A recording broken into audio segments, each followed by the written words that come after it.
All right, so this chapter 8, is about taxation.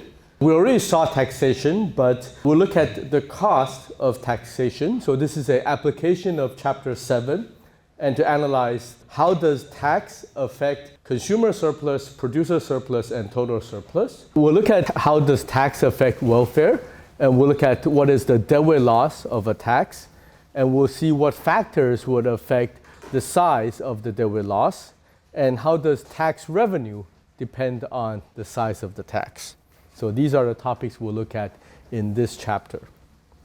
So a tax, if you remember, it creates a wedge between the price buyers pay and the price that sellers receive. So it's going to increase the price that the buyer is paying, and it's going to lower the price that the sellers are going to get. And the difference is what the government takes away. That's the tax. And so it's going to reduce the quantity that's bought and sold. And in our experiment, we saw that taxing the buyer and taxing the seller is effectively the same thing. So let's take a look. So here is the equilibrium without tax. The price is PE, quantity is QE.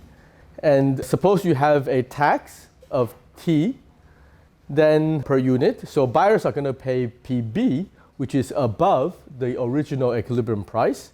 And the sellers are going to receive PS, which is lower than the equilibrium price. And the quantity in equilibrium with taxation is QT, which is smaller than QT. And usually, because the difference between PB and PS is the tax amount, is the amount T, that's the tax. So the share from between PB to PE, that gives you what the buyer is paying, the fraction of the tax that the buyer is paying. And the amount from PE to PS would be the amount that the seller is paying in terms of sharing the tax. All right, and so this is the revenue. This rectangle is the revenue that the government receives from tax, which is the amount of the tax T multiplied by QT, the quantity that's sold under taxation.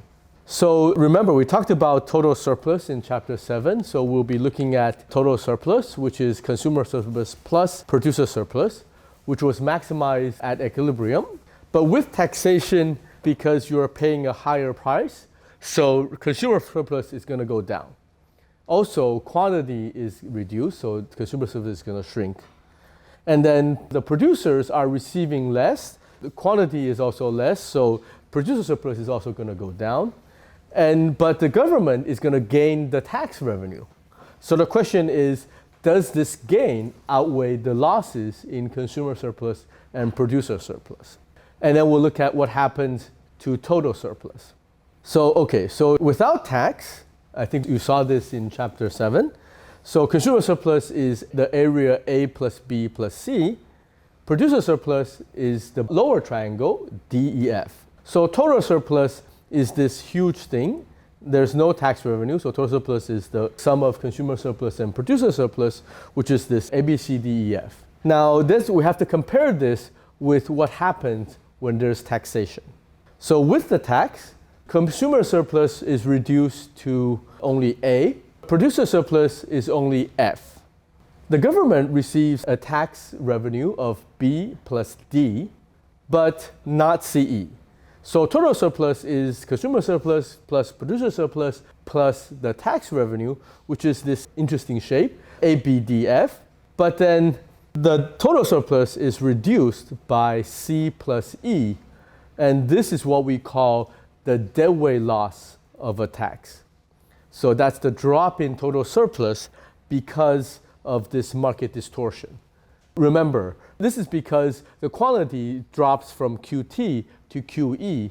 And so it's these marginal buyers and sellers that could have traded but did not trade because of this taxation. Because the price that the consumers are paying is higher than the original equilibrium price. And the price that the sellers are receiving is lower than the original equilibrium price. And so some marginal buyers and some marginal sellers, they have gains from trade that are not realized. And this is deadweight loss. So when we talk about what's the cost of taxation, Of course, there's this redistribution effect that the government is gaining some tax revenue, which it would spend on either public goods or give it to the poor or and so on. Or it could be the corruption that it's going to be wasted or taken by some bad bureaucrat or things like that. But anyway, so that's some kind of redistribution. The consumer surplus, producer surplus are transferred to tax revenue. But in addition to that, economists care about total surplus, which is where there's deadweight loss that goes nowhere. Nobody's gaining from losing C and E. And it's because there are units that are not sold compared to the original equilibrium without taxation. Okay, so here's an example of this. So think of two people. So Zaria is taking her laundry to Ethan's dry cleaning and laundry service business. And for the arrangement, each month Zaria is willing to pay 3,300 NT dollars and Ethan's cost is $2,800. So they agree for this arrangement for $3,000 per month. So calculate the consumer surplus, producer surplus, and total surplus. Of course, there's no tax here. Then let's say, suppose the government says, now we have to tax laundry service 700 NT dollars per month. So what happens to consumer surplus, producer surplus, and total surplus? All right, so now please join the quiz. So here's the story. Zaria is willing to pay 3,300 NT dollars. Ethan's cost is $2,800. They agree on a price of $3,000. How much is the consumer surplus? 0, 100, 200, 300, 400, 500, or none of the above?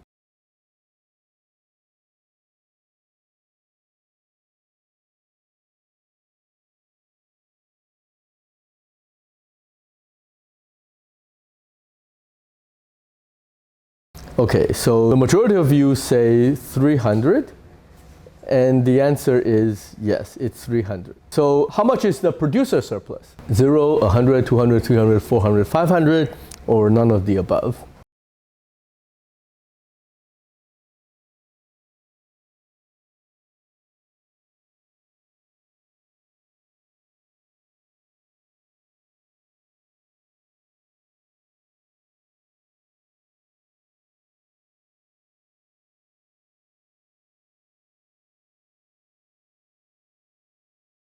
Okay, so let's see your answers. The majority of you say 200, and yes, 200 is the correct answer. And how much is total surplus? 0, 100, 200, 300, 400, 500, or none of the above?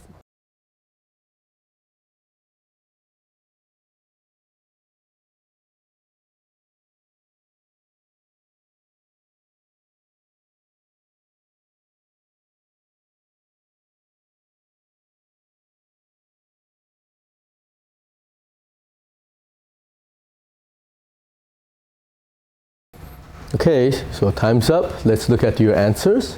Majority of you say 500, and the answer is indeed 500. So let's take a look. So here, Zaria's willingness to pay is 3,300 NT dollars. Ethan's cost is $2,800, and the price is 3,000. So the consumer surplus is the willingness to pay minus the price paid. So the price is $3,000, willingness to pay is 3,300, so the difference is 300 NT dollars. And then the producer surplus is the price paid minus the cost, 3,000 minus 2,800, so the producer surplus is $200. So total surplus is the sum of consumer surplus and producer surplus, so it's 500. Now, here's the problem. The government says we're going to charge 700 in taxation each month. So how much is the consumer surplus now?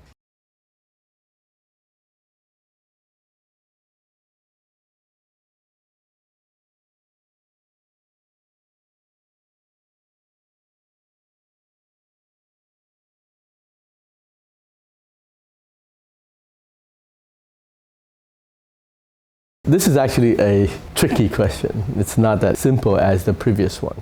So let's see your answers. So a lot of you say 20, some say none of the above. 20 of you say 0, and the answer is consumer surplus is 0. I'm interested in what the people who think none of the above, what would be the answer? Okay, how much is the producer surplus now?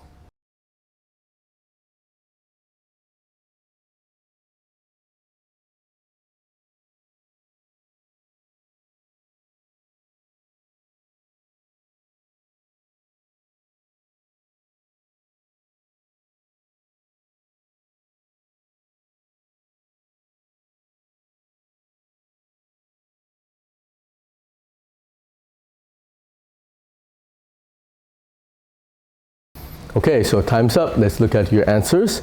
The majority of you say 0. Some of you have other answers. And the answer is 0. And so how much is governmental tax revenue? 0, 100, 200, 300, 400, 500, or none of the above?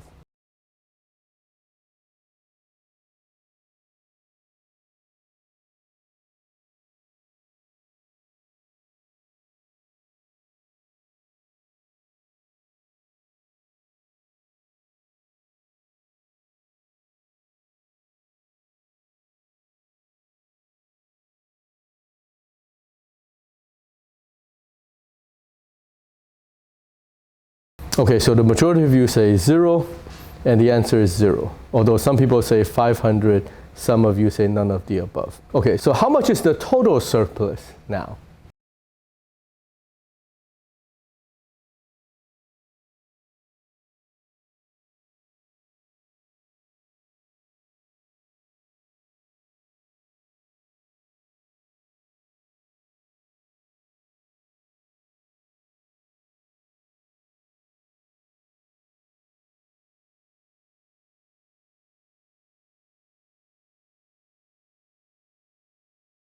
Okay, so time's up. Let's look at your answers.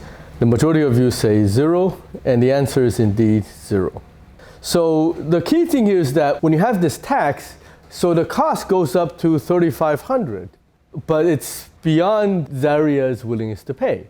In fact, if you think of it, the total surplus was only 500 NT dollars. And so with a tax of $700, I mean, it's going to drive the difference between the price that the consumer is going to pay and the seller is going to receive to be $700. But it's not going to happen. I mean, well, the difference between Zaria's willingness to pay and Ethan's cost is only 500. Once you want to drive this to 700, one side or even both sides are not going to be willing to trade. So when the trade doesn't happen, consumer surplus is 0, producer surplus is 0, the government is not going to get any tax, so you have a deadweight loss of 500 NT dollars. The original total surplus is not realized at all. Yeah, and this is basically what's happening to those marginal buyers and sellers in the graph that I showed you, where you have this region of C and E. I mean, their consumer surplus and producer surplus just completely vanished because of this taxation. So nobody's winning here. That's why it's called deadweight loss, because this is gains from trade that are not realized because of this taxation. So when we talk about the cost of taxation, what we really care about is this part, because these are gains from trade that could have been realized but are not realized. Okay, so let's try this on the whole market. So compute the consumer surplus, producer surplus, and total surplus without a tax. And then if there's a $200 per unit tax imposed, again, compute consumer surplus, producer surplus, but now we also have tax revenue, and we can calculate total surplus, and we'll figure out what is the deadweight loss. So let's start. So what is the consumer surplus without the tax? So now we are assuming that these are straight lines. So what is the consumer surplus without tax?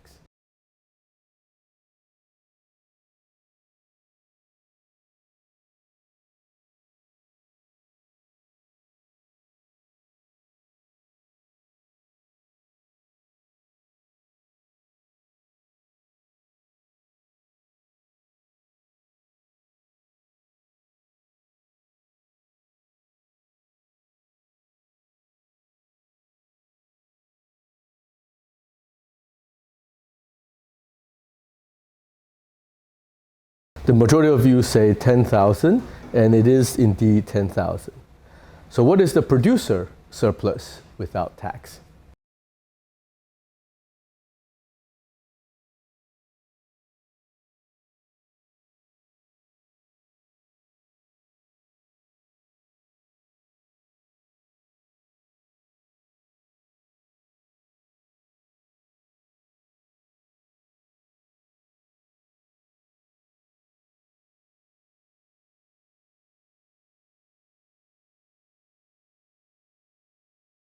Okay, so let's look at your answers. So the majority of you say it's 10,000, and it is indeed 10,000. So the next question is, what is the total surplus without tax?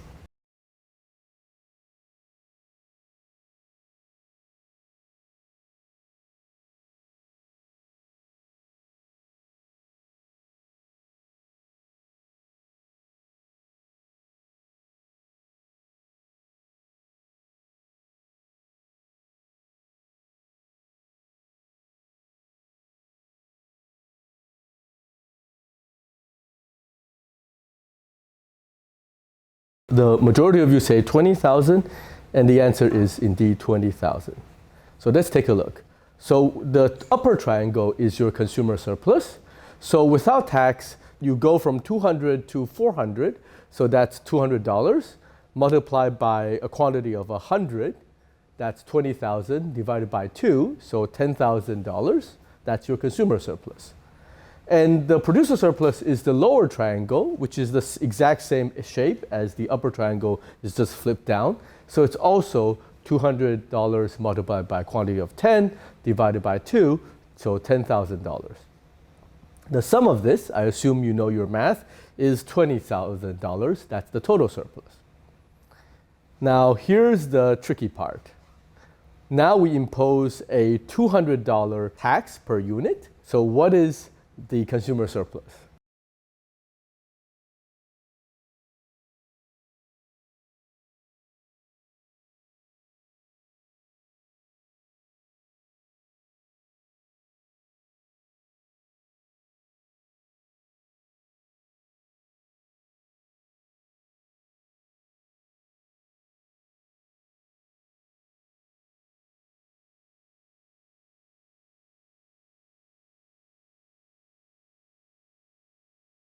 Okay, so time's up. Let's look at your answers. A lot of you say 2,500, some say 5,000, and so on. Some say none of the above.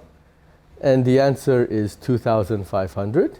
And so what is the producer surplus when a tax of $200 per unit is imposed?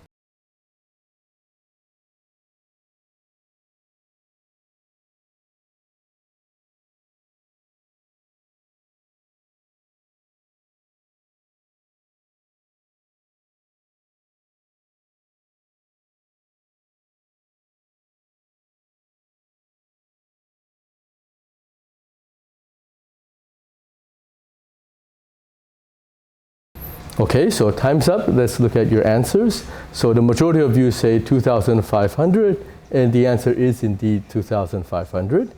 So next one, what is the tax revenue if the government imposes this $200 per unit tax? What's the tax revenue here?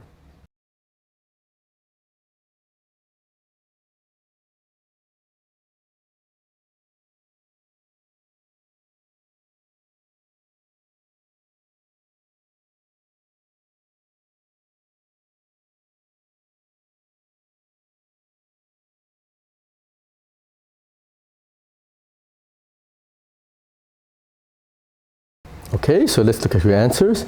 The majority of you say 10,000, some say 5,000, and some other answers, and the answer is 10,000.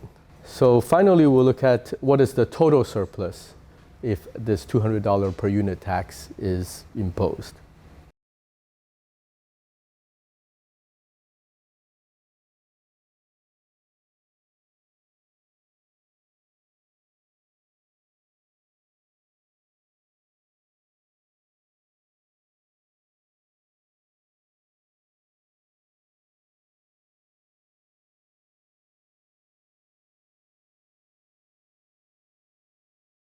Okay, so time's up. Let's look at your answers. A lot of you say 15,000, some say 5,000, and the answer is 15,000. We have the deadweight loss, last part. So what's the deadweight loss if this $200 tax is imposed?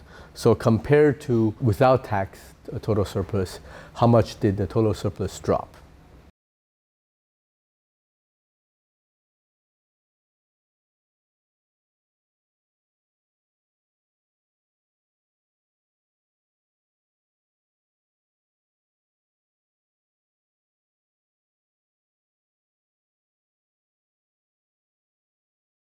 Okay, so time's up. Let's look at your answers. A lot of you say 5,000, and indeed 5,000 is the answer. So with the $200 tax, so here you have this wedge of $200 that's between the amount that the consumer is paying and the amount that the sellers are receiving. The producers only get $100 here. Consumers are paying $300, and the difference is the tax amount of $200. So consumer surplus is this tiny triangle up there from 300 to 400. So the difference of $100 multiplied by the quantity drops to 50. So 100 times 50 divided by 2 is 2,500. And so is the producer surplus, which the lower triangle, the small lower triangle down there.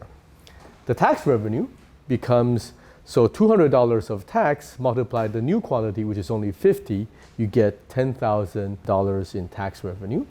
So total surplus is the sum of consumer surplus, producer surplus, and tax revenue. So 2,500 plus 2,500 plus the 10,000 is $15,000. And the deadweight loss is the blue triangle, that these are the gains on trade that are not realized.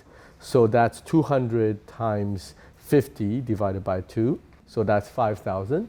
You could also just subtract. So the total surplus without tax is 20,000, and minus the new total surplus, which is only $15,000. So the difference is $5,000. Okay, so what determines the size of the deadweight loss?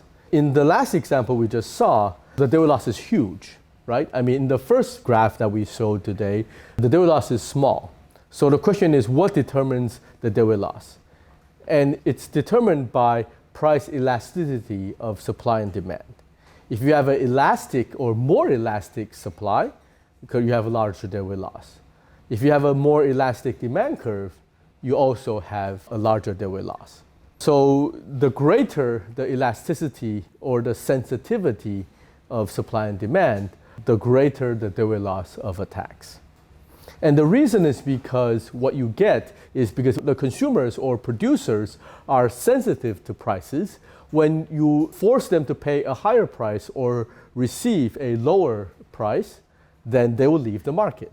And the more sensitive they are, more consumers or more producers will leave the market. So let's take a look. When you have an inelastic supply, so you have a very steep supply curve, so even though there's a tax, producers are receiving less, but few producers are leaving the market. So you have a very small triangle, small deadweight loss. So the key thing here is that because this change in price induces few sellers to leave the market, so the change in quantity supplied is not that much. So you have small deadweight loss. But if you have elastic supply, so you have a flatter supply curve, then because of this price change, a lot of sellers are leaving the market. So quantity supplied is reduced by a lot. So you have a huge Harberger triangle, and so a large deadweight loss. Same thing on the demand side. So if you have an inelastic demand, so you have a steep demand curve, well, because of this increase in price that the consumers are paying, so quantity demanded is reduced by a small amount. So you have a very small triangle, so small deadweight loss. But when you have a flatter demand curve, so elastic demand, then because of this increase in price paid, so a lot of consumers are leaving the market. So you have a huge deadweight loss because the quantity demanded is reduced by a lot. Okay, so in each situation, explain if the deadweight loss of a tax would be larger if the tax were imposed on only Mountain Dew versus soda in general, or airfare in the short run versus the long run, or groceries or meals at fancy restaurants. Okay, so let's take a look. So suppose you impose the same per unit tax on either only Mountain Dew or soda in general. So which one would give you a larger deadweight loss? Only Mountain Dew or soda in general, or don't know?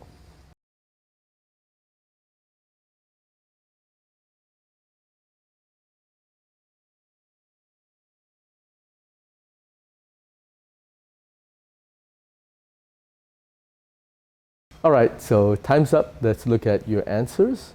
A lot of you say only Mountain Dew. Some of you say soda in general, and it's okay to be don't know. The answer is only Mountain Dew. And the reason is this. If you remember, in chapter 5, we talked about Mountain Dew and soda in general. When you have a narrowly defined good with many co-substitutes, well, if you don't drink Mountain Dew, you can drink Sprite or Fanta or Coke, or there's a lot of other soda you could drink. So then you have a more price elastic demand compared to a broadly defined good like soda in general. So a tax on Mountain Dew would cause a larger deadweight loss than a tax on soda in general. Next one. airfare in the short run versus airfare in the long run. So if you impose the same per unit tax, which one has a larger deadweight loss? Airfare in the short run, or airfare in the long run, or don't know?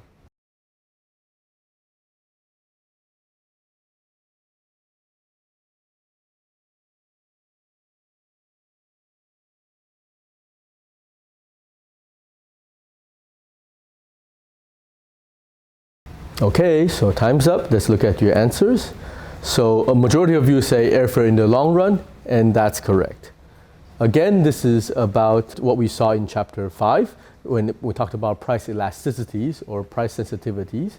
So the price elasticities of demand and supply are larger in the long run compared to the short run. And of course, what that means is that in the long run, so if you tax air travel, well, in the long run, you have a more elastic supply and demand, so you would have a larger deadweight loss in the long run compared to the short run. Next one, part C. So if you tax either groceries or meals at fancy restaurants, if you tax the same amount per unit, so which one has a larger deadweight loss? Groceries or meals at fancy restaurants, or don't know? And up to now, you know that, again, this is about chapter 5. We talked about price elasticities of groceries versus meals at fancy restaurants.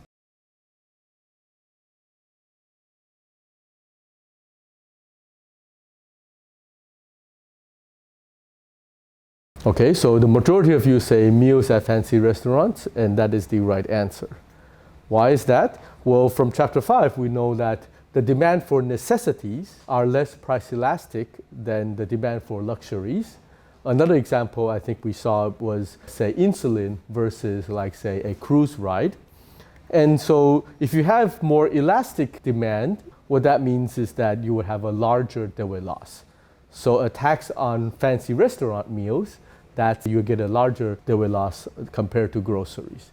Actually, this is a real policy debate, because there are what we call luxury tax, where the government was going to tax these luxurious goods. But it's really going to cause a lot of deadweight loss because these have elastic demand. Compared to that, if you tax like food or grocery, these necessities, so you would create very few deadweight loss. However, there's an equality issue here, because if you tax luxury goods, then it's the rich that are going to pay the tax. But if you tax necessity, if you tax grocery, then it's even the poor people, the ordinary people are also going to bear the tax. So going towards this, so there is a big overarching question about how big should the government be. So we know that taxes will result in deadweight loss. We should reduce deadweight loss. Then if you have this large deadweight loss because of the tax, then you should argue for a smaller government, tax less and do less, because this deadweight loss is huge, so you want to reduce that. Well, if the deadweight loss is small, then that means is that it's less costly for the whole society, so maybe we can expand this government. So the real question is, how big is the current deadweight loss now? And how important is that? Maybe should we make it larger? In the US, the marginal tax rate on income, so income tax rate, the marginal tax rate is 40%.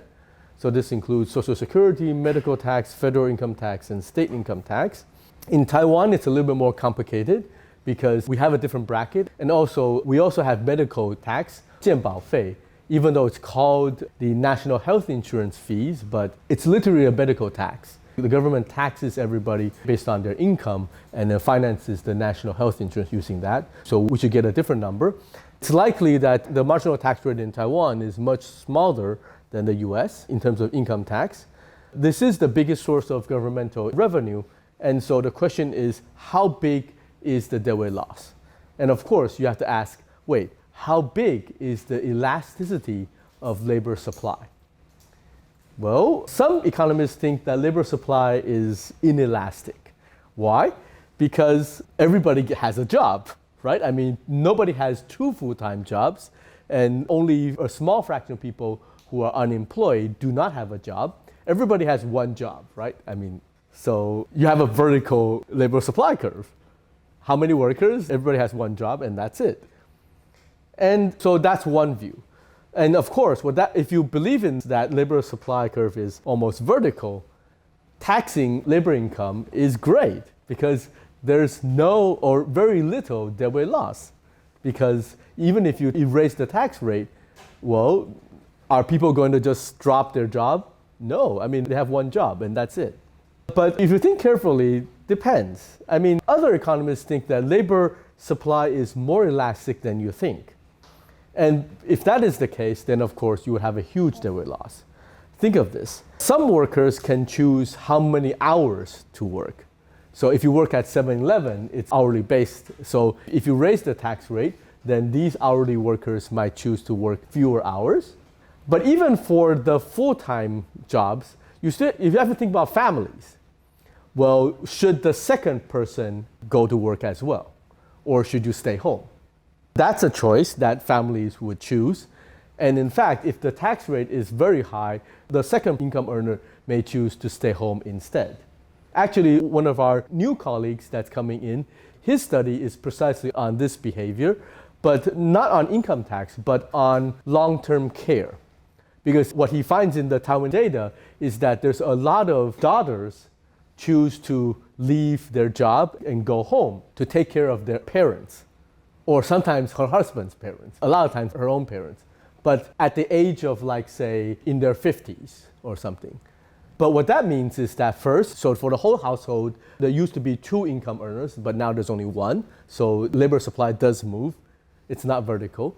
But also, it's actually really bad in the sense that, so these female workers who they quit their job in their 50s and take care of for their parents or their husband's parents for like 5 years or a couple years. And then after these parents passed away, they're close to the retirement age of 65, and so they do not return to the labor force.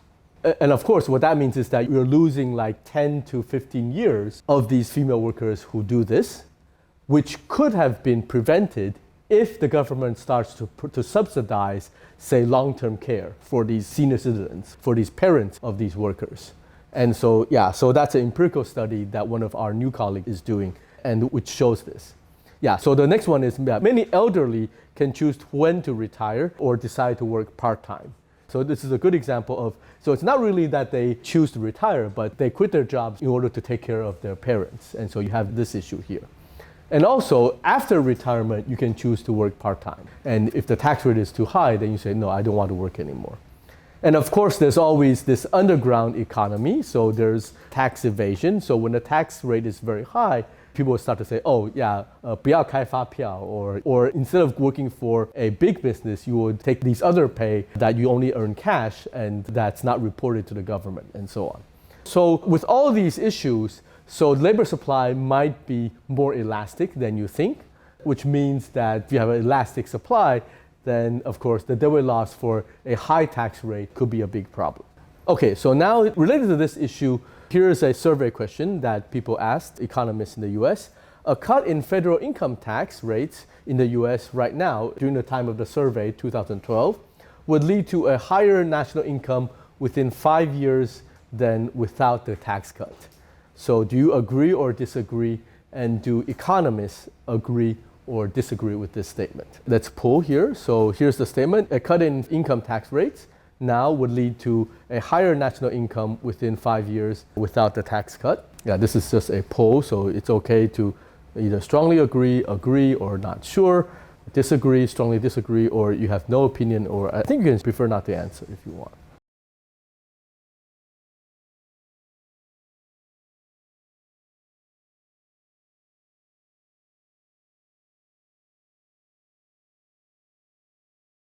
Okay, so a lot of you say agree, some say uncertain. It's okay to not answer or disagree.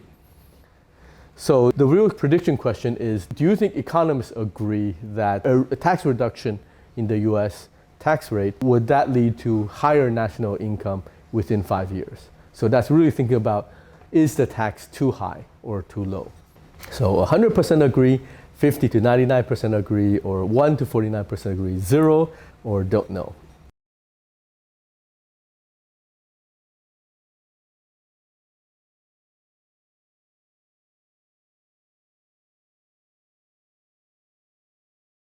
Okay, so let's look at your answers. A lot of you say 50 to 99%, some say 1 to 49%, and the answer is 1 to 49%. So let's look at the survey results. So 48% are actually uncertain. It's okay to don't know. Even economists have this. Yeah, in this case, majority don't know. 43% agree, 9% disagree. So this is really about how does this thing change. So as tax increases, deadweight loss increases, and it's actually even more faster than the size of the tax. And the tax revenue goes up initially, but eventually goes down. So when the tax is so high, it's actually really bad. It's going to reduce the market by a lot.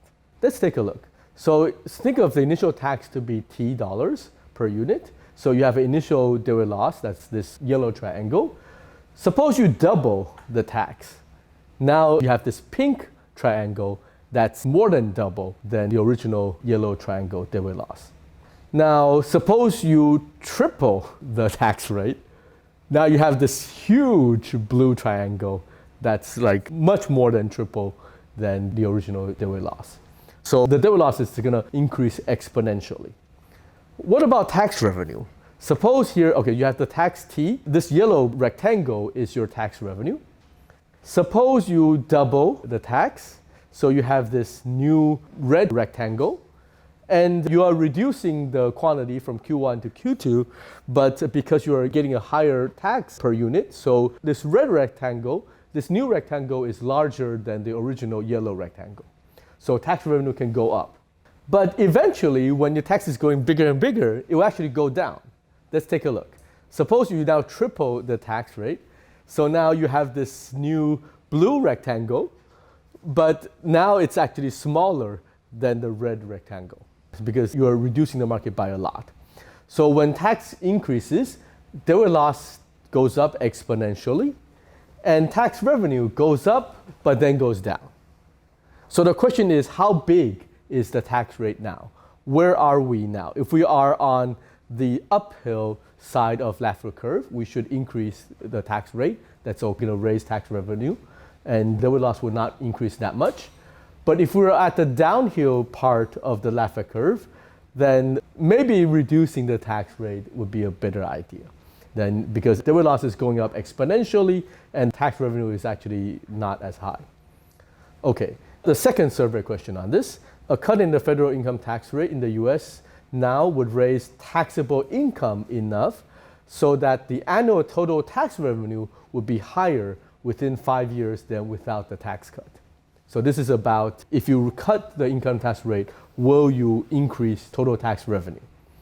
So agree or disagree, do economists agree or disagree? So it's really predicting where is the US in the Laffer curve. Is it the uphill or is it the downhill?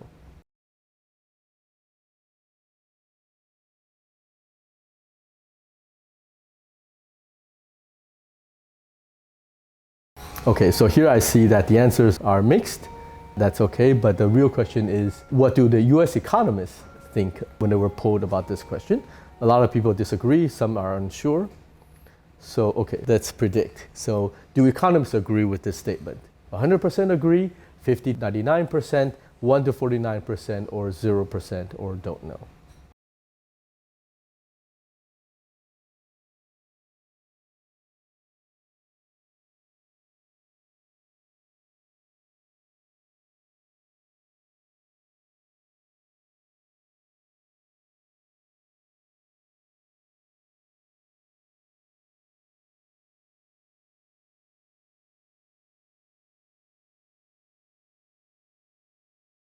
Okay, so the majority of you guessed 1 to 49%, actually 0%. Here you see that 69% disagree, 31% not sure, agree is 0%. Yeah. So people don't think that the federal income tax rate tax cut would raise tax revenue. So we just saw the second question about the Laffer curve. And the majority disagree with the idea that a tax cut would actually increase tax revenue. So even in the US, people think that you're still on the uphill side of the Laffer curve. But there are still people who are not sure, but nobody is agreeing. And okay, so the last example for this chapter, you're watching Econ Man on YouTube, with your mom. Econ says, Taiwan has a budget deficit of $204.1 billion in 2020, and it's financed with investment gains from the central bank mainly. And so Taiwan currently collects $241.5 billion from a 5% sales tax. Question, so your mom says, hey, Taiwan can fix this problem, right? Just double the sales tax to 10%. This will double the tax revenue, so it will be $483 billion. And that will provide the needed $200 million. That's more than enough. So will double a tax rate double the tax revenue? Question B, will increase the sales tax affects tax revenue and deadweight loss in all markets at the same degree? So first question, will doubling the tax rate double the tax revenue? So this is an open question. I love this. No, according to the previous graph.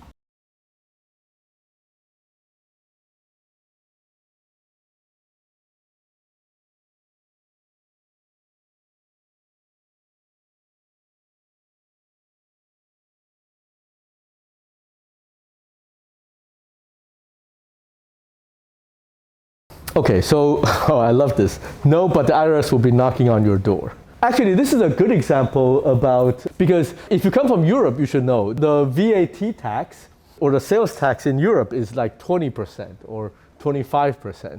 In Taiwan, it's only 5%. I think it's the lowest among what you can think about. I remember being in LA and the sales tax was like 12% or something, and they wanted to build the subway, and so they raised it by another 1%. Yeah, 5% sales tax in Taiwan, this is very low compared to the whole world. And the question is, if you double the sales tax revenue is likely to go up. But likely it's not going to really double the tax revenue amount because some people might choose not to sell or not to buy. Or say, oh, 不要开发票. You see a lot of these sort of underground economy things going on when you increase this tax. So the next question is that will increasing the sales tax affect tax revenue and affect deadweight loss to the same degree across all markets, or would it differ depending on which market it is?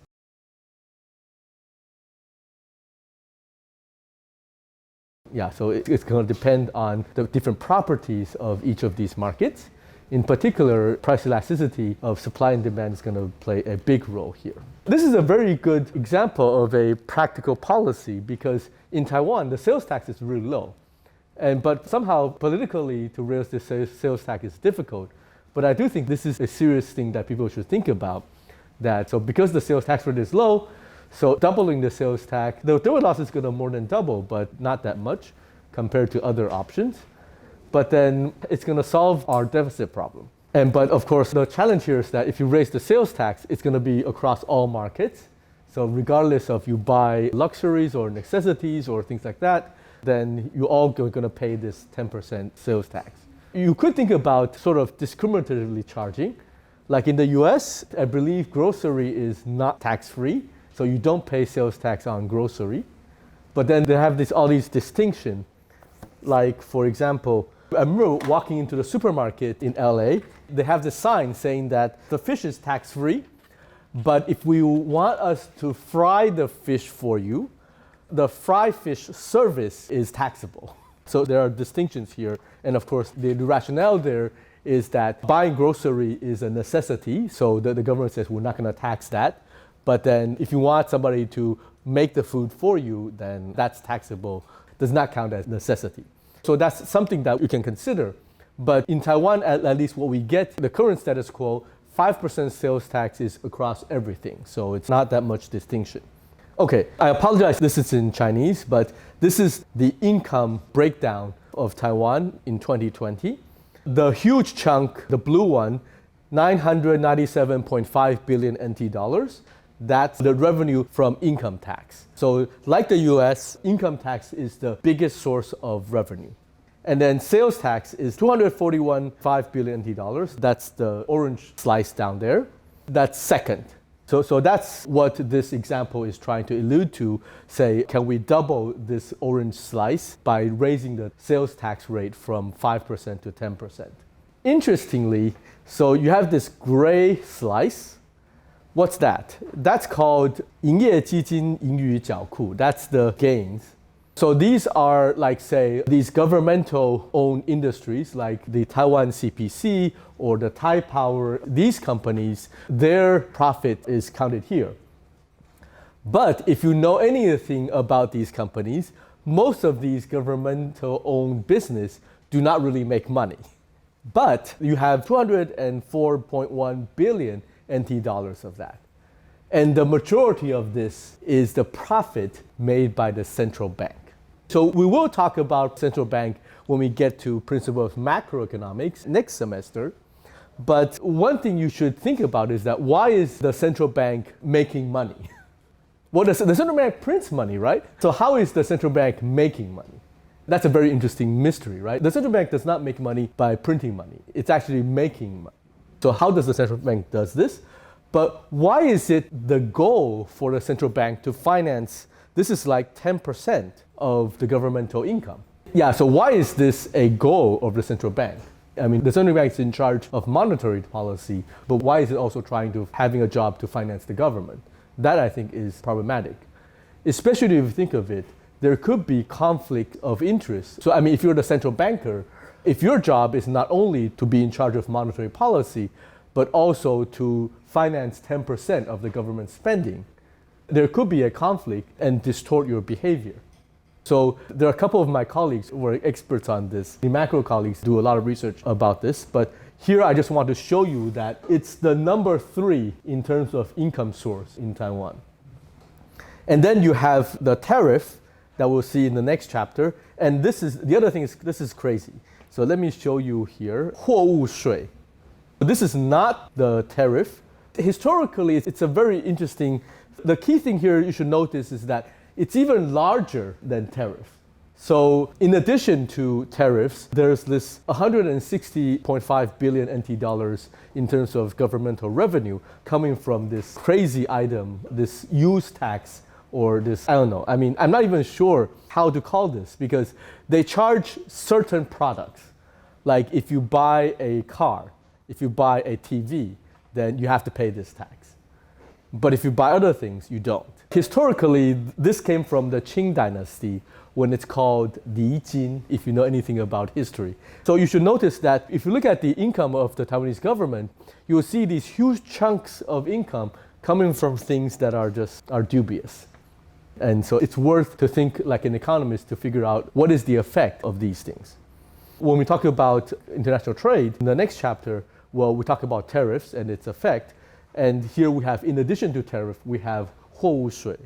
Okay, so to summarize this whole chapter, so a tax reduces consumer surplus, reduces producer surplus. It increases in governmental revenue, but total surplus goes down, even counting for this increase in tax revenue. So that's what we call deadweight loss. And this is coming from buyers paying a higher price, sellers are receiving less, and so marginal buyers and sellers are not willing to trade. And elasticity basically is the key. More elastic supply or demand, then you have larger deadweight loss. And so in that sense, taxing these elastic markets, that's not good. And when you increase the tax, you will distort incentives even further. Deadweight loss grows exponentially. Tax revenue goes up initially, but in the end, nobody wants to trade, so tax revenue goes down. So here we have this one-page summary of my summary, where we look at the welfare analysis for taxation.